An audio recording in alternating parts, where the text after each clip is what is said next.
વડોદરા શહેરના સમા વિસ્તારમાં આવેલ એબેક્સ સર્કલ પાસે હજારો લીટર પીવાના પાણીનો વેડફાટ થયો હતો। એબેક્સ સર્કલ પાસે બ્રિજની કામગીરી દરમિયાન પાણીની મુખ્ય લાઇનમાં ભંગાણ સર્જાયું હતું। બ્રિજ બનાવનાર ઇજારદારની બેદરકારીને કારણે વહેલી સવારે ભંગાણ સર્જાતા હજારો લીટર પીવાના પાણીનો વેડફાટ થયો હતો।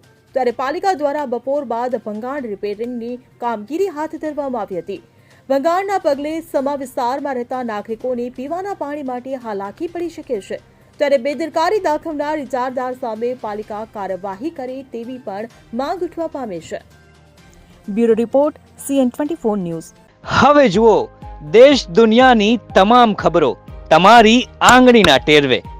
ઉઠાવો મોબાઈલ અને Google Play Store પરથી ડાઉનલોડ કરો અમારી CN24 ન્યૂઝ મોબાઈલ એપ।